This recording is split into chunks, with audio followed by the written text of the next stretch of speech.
Merci d'être sur la télévision Labari pour suivre ce journal de ce mercredi 3 décembre 2025. Mesdames, Messieurs, bonsoir et bienvenue à cette édition d'information. Dans l'agenda présidentiel, le chef de l'État, le général d'armée Abdrahmane Tchani, était ce matin sur le périmètre risicole de Sayassi dans le 5e arrondissement communal de la capitale.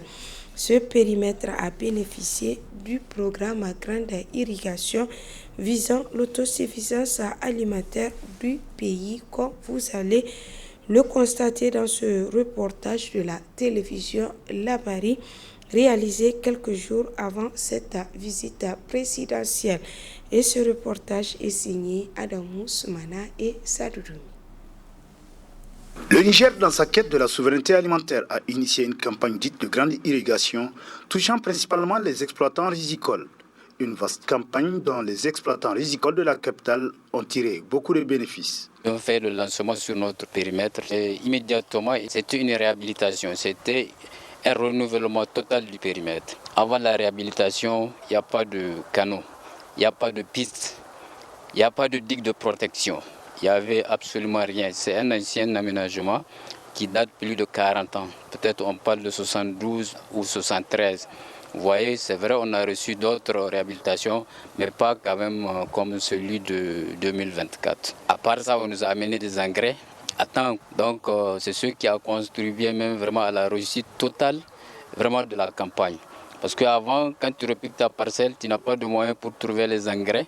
Il y a un délai. Si tu ne trouves pas l'engrais, à partir de ce délai-là, tu ne peux pas trouver un bon rendement. Donc cette fois-ci, avant même de finir le repiquage, on avait nos magasins bourrés d'engrais. Celui qui n'a pas de moyen d'aller acheter, il prend auprès de la coopérative. À la fin de la campagne, il rembourse et on reconstitue toujours le stock qui sera disponible par rapport aux engrais. Des efforts qui ont permis d'améliorer considérablement la récolte au niveau des riziculteurs qui ne tarissent pas d'éloger à l'endroit des plus hautes autorités du pays. On a eu vraiment beaucoup de changements. Parce qu'avant la réhabilitation, peut-être on était à 4 tonnes à l'hectare. Aujourd'hui, on constate certaines parcelles, on peut même dire qu'ils sont jusqu'à 9 tonnes à l'hectare, voire 8, 7, ça c'est partout. Il y a eu vraiment une grande amélioration au niveau du rendement. Et je pense que la totalité même des exploitants, tout le monde a su qu'il y a eu ce changement et vraiment tout le monde est content. Et la commercialisation, et la campagne passée, le sac était à 19 000. Cette fois-ci, au niveau, ce qu'on a arrêté même au niveau du sommet de l'État, le sac de paddy, ça sera acheté au niveau des coopérateurs à 16 000 francs. Ce qui veut dire que, Inch'Allah, après le décortiquage, il se pourrait que même peut-être le sac de 25 kg qui était à 12 000 ou à 15 000, qu'il revienne à 10 000 ou bien à 9 000.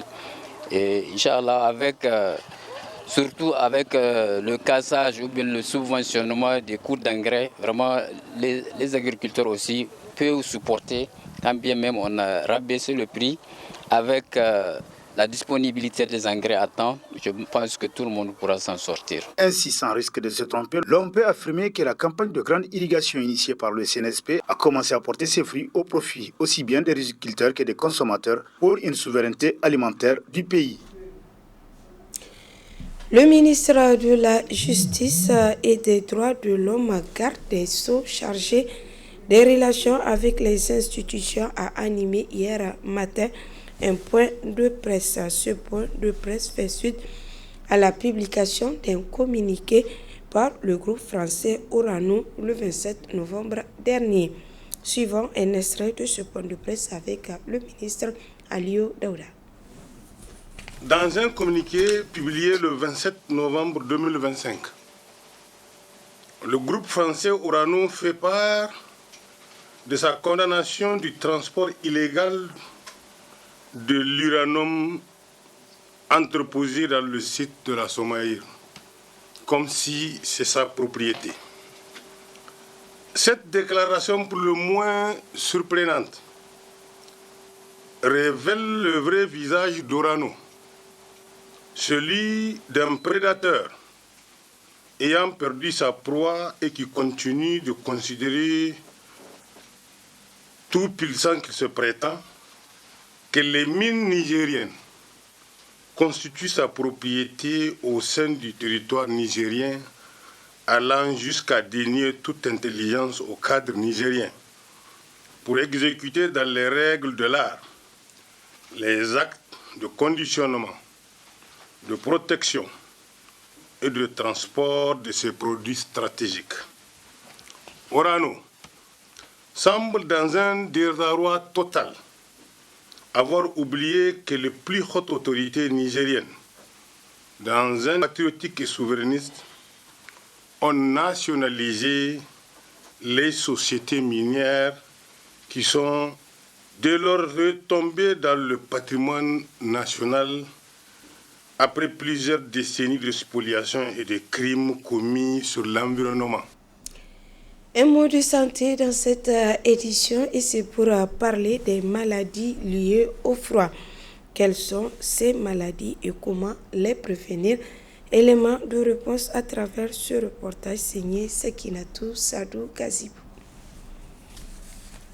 La saison froide s'annonce au Niger, une période au cours de laquelle plusieurs maladies sont signalées. Des maladies qui constituent de véritables problèmes de santé pour les populations. La période froide, surtout accompagnée avec le vent, est une période qui est l'apanage des maladies, surtout respiratoires. Ça peut aller du simple rhume jusqu'aux maladies respiratoires avec des surinfections.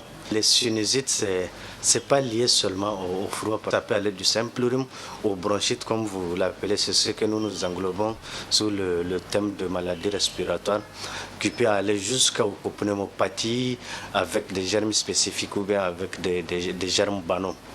L'essentiel ici, c'est de rappeler que c'est lié à ce moment de froid et de vent. Donc, c'est, comme je l'ai dit, l'apanage de ces maladies. Les maladies liées au froid, il y en a beaucoup. Il y a beaucoup surtout qui sont liées à ce qu'on appelle la cryo, c'est-à-dire liée à la vasoconstriction engendrée par le froid.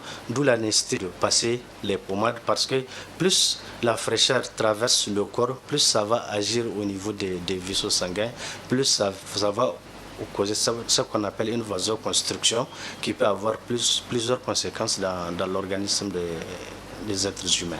Mais pour le moment, en tout cas, on se limite surtout à l'axe respiratoire, d'où on a préconisé vraiment la protection des personnes les plus vulnérables, à savoir les jeunes enfants et les vieillards. Pour se mettre à l'abri de ces maladies, il y a des précautions à prendre selon le médecin. La nécessité aujourd'hui de rappeler les mesures à suivre pour d'abord protéger surtout les enfants et les vieillards qui sont des terrains vulnérables par la couverture. Surtout ici maintenant en période scolaire, on sait qu'on prépare les enfants. Donc vraiment après la préparation, il faut les protéger. Il faut les protéger en mettant de la pommade, il faut les protéger en mettant des vêtements et des cagoules pour ne pas permettre à ce que la fraîcheur et ce vent ait d'impact sur leur appareil respiratoire. En cas de sensation de signes, il faut que les gens se dirigent le plus tôt possible vers les centres de santé afin de ne pas donner l'occasion à la maladie de se développer. Parce que plus on part tôt, plus la prise en charge sera simple. Et pour nous les médecins, et pour les parents aussi qui vont agir sur leur poche. Parce que vous savez, une fois que tu rentres dans un centre de santé, il y a beaucoup de choses que tu dois payer. Donc, avant que ça ne se complique, vraiment le coût sera moindre que les gens vont rester à la maison jusqu'à ce que la maladie s'aggrave. En ce temps, vous l'amenez dans les centres de santé. De un, vous apportez beaucoup de travail aux jeunes et de deux, vous aussi, vous allez beaucoup dépenser. Donc, on dit vaut mieux prévenir que guérir. C'est pourquoi on vous demande les mesures de prévention et aussi d'aller vite vers les centres de santé. Pendant cette période, il est préférable pour la population de prendre en compte les mesures adéquates afin de se protéger contre ces maladies saisonnières. Ils ont préféré exercer des activités qui leur génèrent des ressources que de profiter de leur situation de handicap physique pour quémander. Ce sont les personnes handicapées qui confectionnent des chaises, des ballons et plusieurs autres articles pour mener leur vie à la sueur de leur front. C'est un reportage de notre stagiaire Awaou, Ousmane Abdou et Aboubakar Souley. À Niamey, dans le quartier Yantala, un petit atelier d'artisans attire l'attention. Des chaises, des ballons et divers objets y sont confectionnés. Des personnes vivant avec un handicap s'adonnent ainsi à des activités génératrices de revenus AGR, une voie vers la dignité et l'autonomie. Ces métiers manuels leur permettent une insertion socio-économique, malgré des conditions souvent précaires.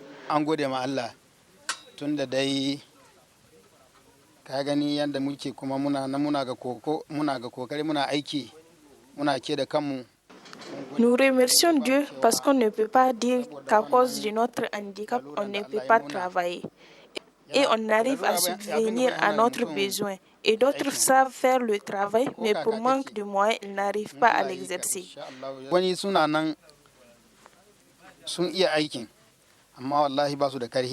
Depuis 2010 qu'on a commencé le travail là, on est en train de travailler ça.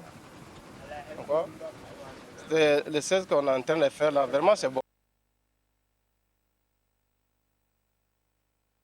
Tu vas venir travailler, tu vas gagner quelque chose, après tu vas nourrir ta famille, les trucs comme ça quoi. On fait ballon, 16, ceinture, filet, tout ça on fait ça ici. Les jeunes, j'ai plusieurs jeunes qu'on a formés ici. Alors c'est plusieurs jeunes qui sont venus, on a formé tout. Ils sont apprendre à tisser, ils sont bien travaillés.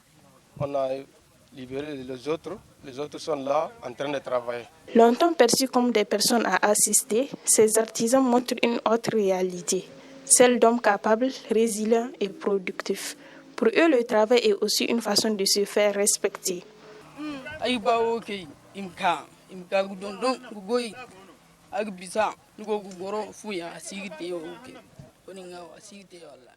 Je voudrais assez que les jeunes qui restent à la maison viennent apprendre, c'est mieux que de rester à la maison.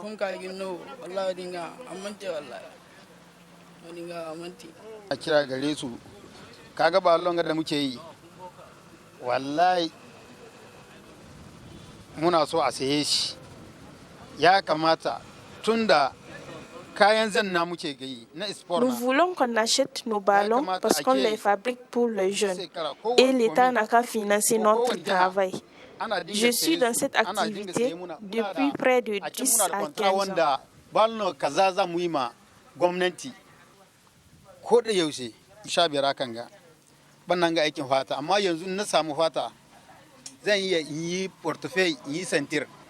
L'État peut nous aider.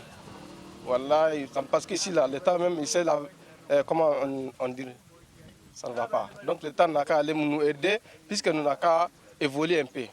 On est en train de faire les ballons, les 16, l'État ne vient pas pour acheter pour nous, l'État n'aide pas pour nous, donc c'est pas bon. L'État n'a qu'à nous aider pour que nous évoluions. Après les gens qui sont à la maison, ils voient que vraiment l'État est en train de... Ces AGR ne sont pas seulement des moyens de survie, mais aussi et surtout des leviers d'inclusion sociale et économique. Ces produits sont très appréciés par la clientèle. Place à présent au rendez-vous hebdomadaire de la chronique judiciaire dont le numéro de ce journal traite de la tentative punissable au regard du code pénal. Ce thème est abordé par Maître Ahmed Maman. Il est avocat à la cour. Très bonne réception et au revoir.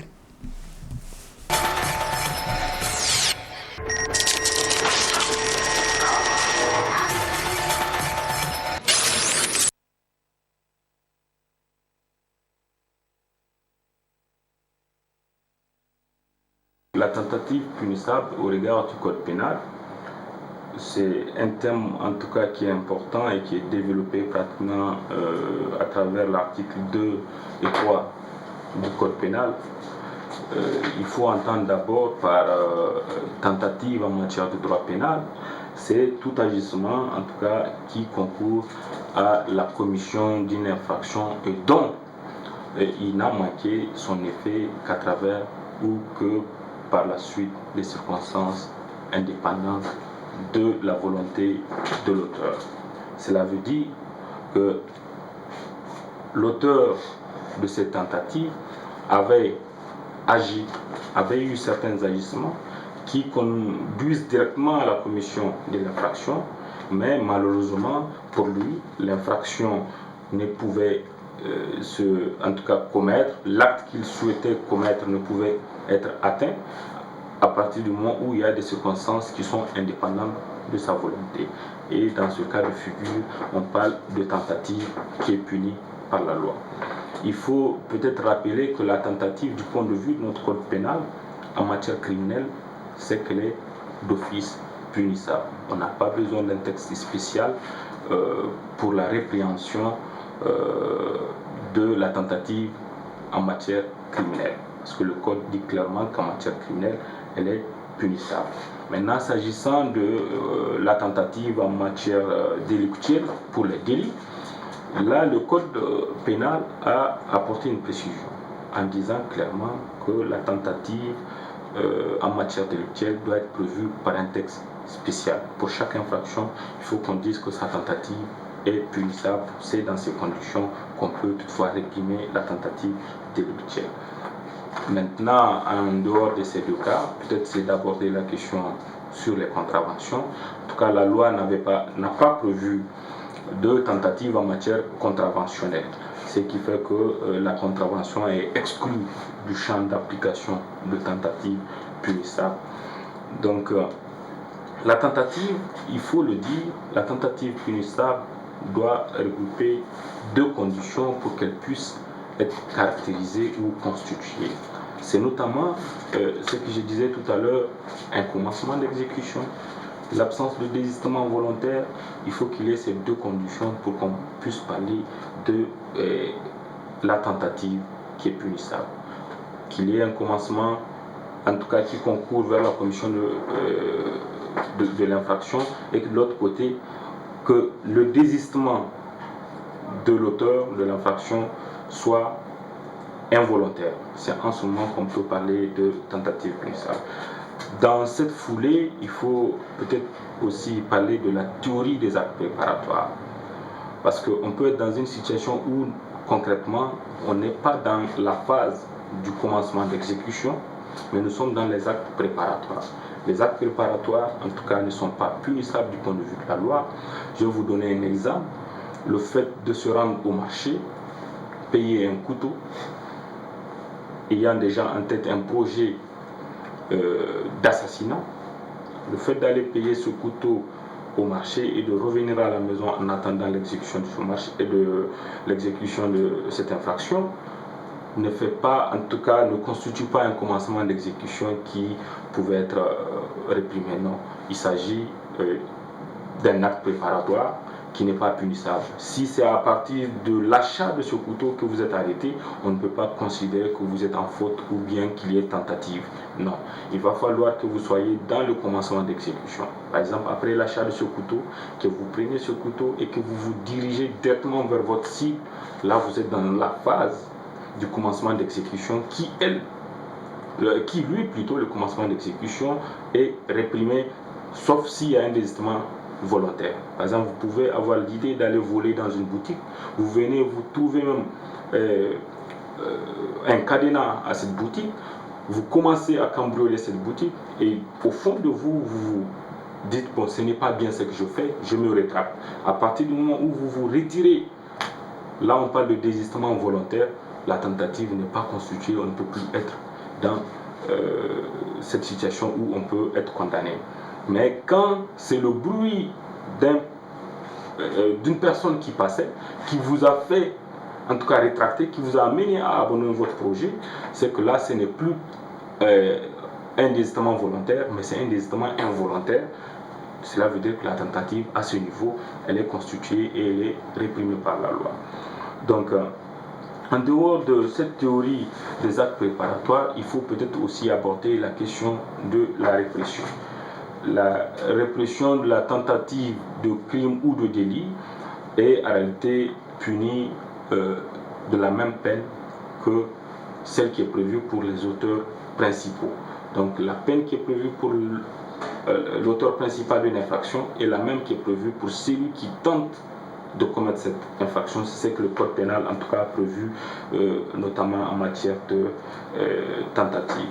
Donc, en dehors de la répression, il faut peut-être évoquer aussi certaines théories, notamment la théorie d'infraction impossible et celle d'infraction manquée. L'infraction impossible est aussi réprimée.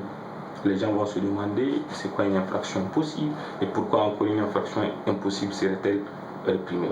L'infraction impossible, l'exemple parfait, c'est de tirer sur un cadavre, mais en pensant que c'était une personne qui était en vie. Vous avez le projet de tuer cette personne, vous venez vous tirer sur ce cadavre, pensant que c'était une personne qui était en vie. C'est évidemment une infraction impossible parce qu'on ne peut pas tuer un cadavre, on ne peut pas tuer un mort. Quelqu'un qui est déjà mort, on ne peut pas le tuer. Donc, même dans ce cas de figure, la loi dit clairement que l'infraction impossible, parce que c'est indépendant de votre volonté, vous ne savez pas que cette personne était morte, donc l'infraction est réprimée. En dehors de cette infraction impossible qui est réprimée, il y a aussi l'infraction manquée. Vous pouvez venir, en tout cas, être dans une situation où vous tirez sur une personne, mais par le concours des circonstances, cette personne esquive votre balle.